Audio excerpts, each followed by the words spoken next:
Thank you, darling. It's interesting how the truth can sometimes seem might malleable, depending upon your point of view. Like how those dime novels make you out to be something you're not? Jack, don't be starting trouble. No, he's right. They do tend to exaggerate. Did they exaggerate your part in taking down the Daltons? Well, I was there in the flesh, boy, so I saw what happened firsthand.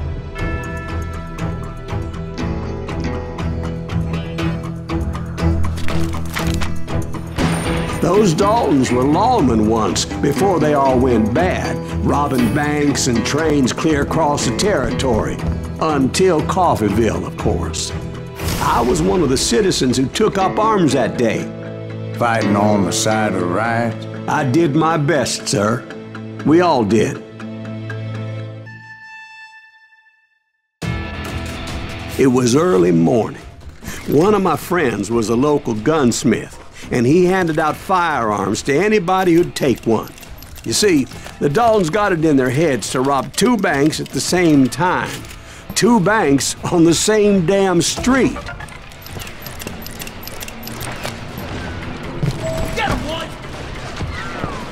Story was Bob Dalton's girl was always riding him about how he had no ambition. Oh, you're nobody next to Jesse James, she'd say.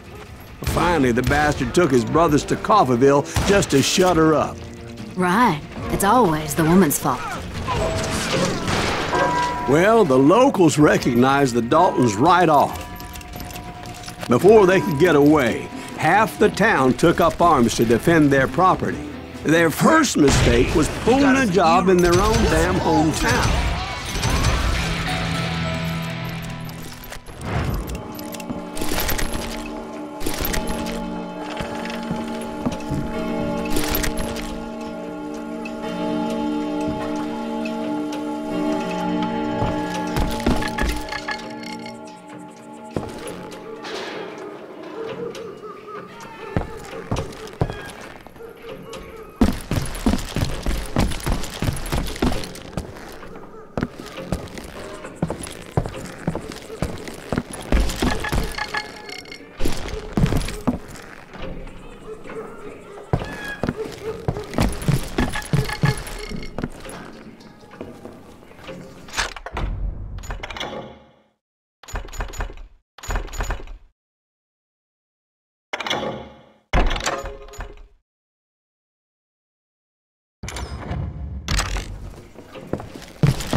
The brothers paid dearly for their stupidity, but everybody knows they had it coming. There's more to it than that. I read all about that day, so I know for a fact that it went down very differently. First of all, it was high noon. A posse of U.S. deputy marshals were on the rooftop across the street. Get ready, boys. They're gonna make a move.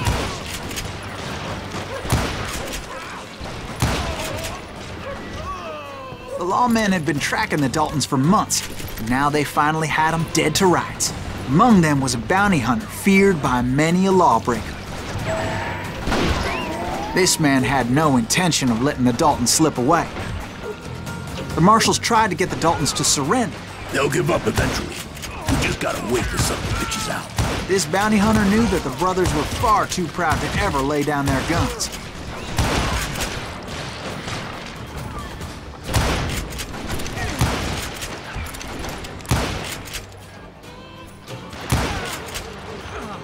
You ain't stopping me!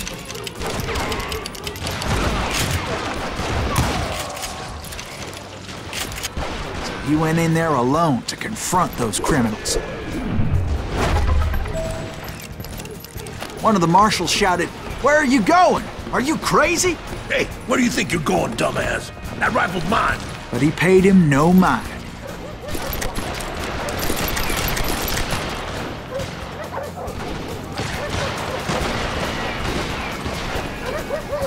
he saw a way to get around to the back of the bank.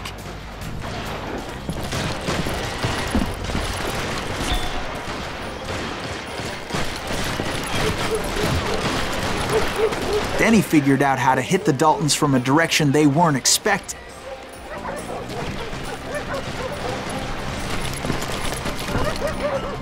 From above.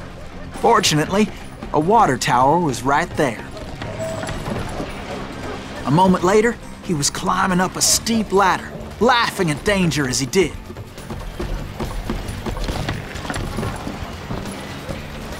It was brave men like him who risked their lives to tame this wild country.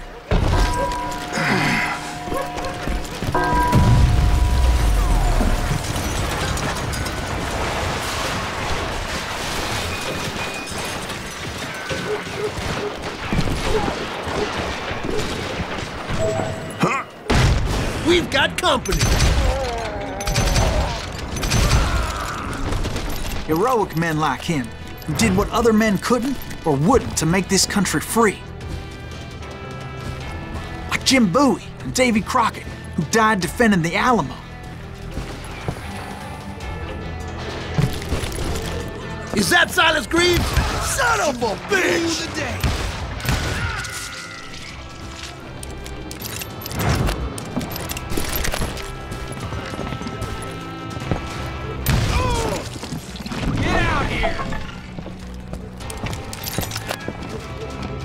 You're a goner!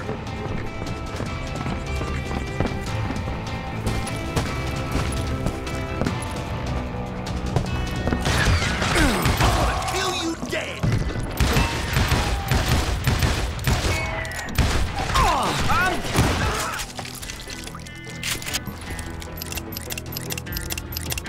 You ain't stopping me!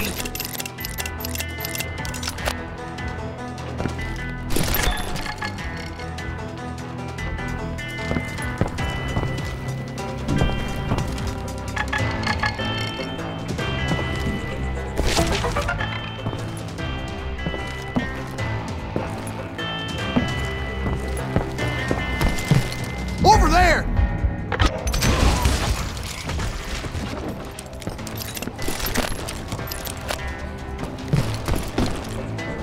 Huh? That's Silas Greaves! What the hell? Blam! Blam! He came away victorious, taking down those thieving Daltons.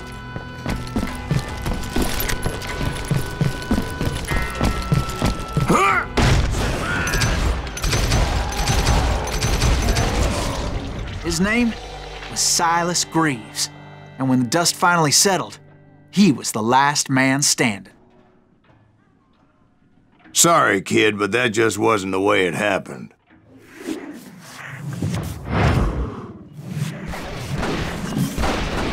It was early evening, not high noon.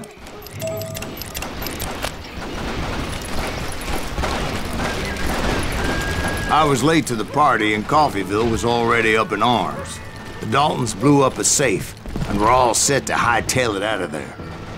Those pathetic deputies surrounding the bank were dropping like flies.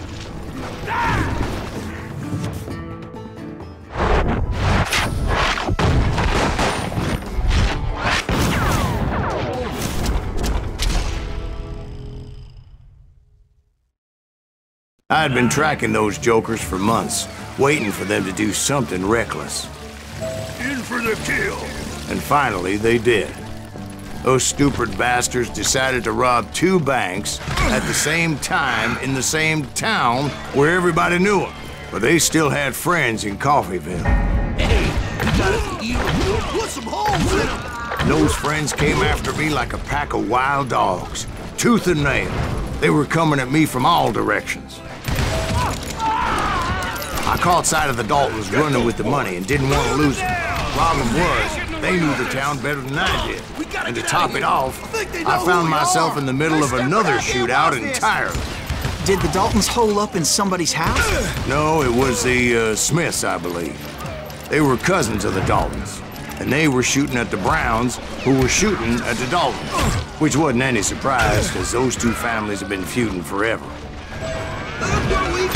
And since the Joneses are related to the Browns, They shot at the Smiths, pissing off the Heimhoffers, whose daughter recently married a Smith.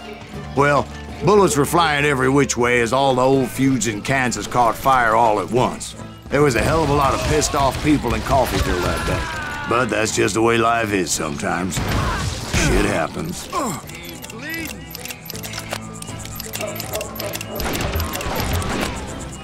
That's just...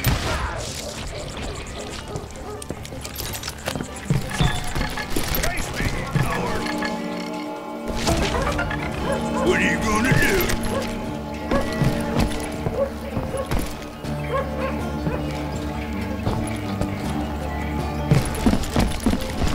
Shoot, I dare you!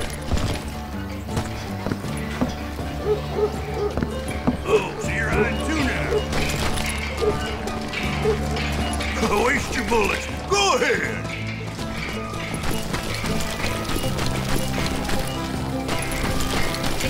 The Dalton boys knew I would never give up. Those Daltons weren't the sharpest knives in the drawer, but they always stood together. They set a trap to slow me down and allow at least 2 of them to escape. The third brother stayed behind to plant me, just in case that trap of theirs didn't work.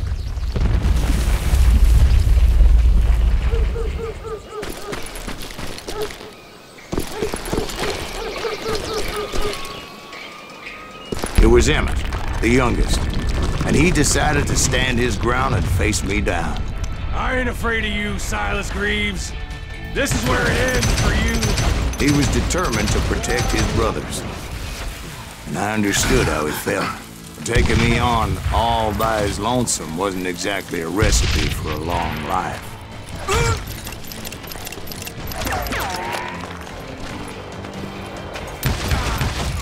Gonna send you to the fruit orchard. Oh!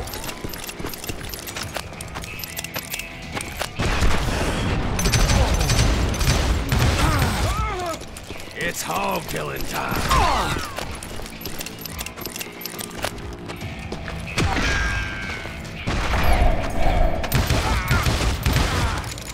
You ain't getting by me, Green.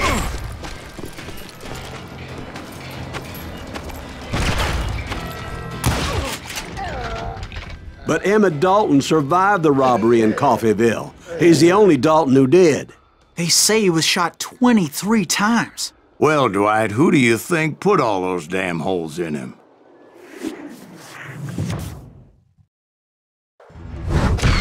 But I have to admit, that boy had grit.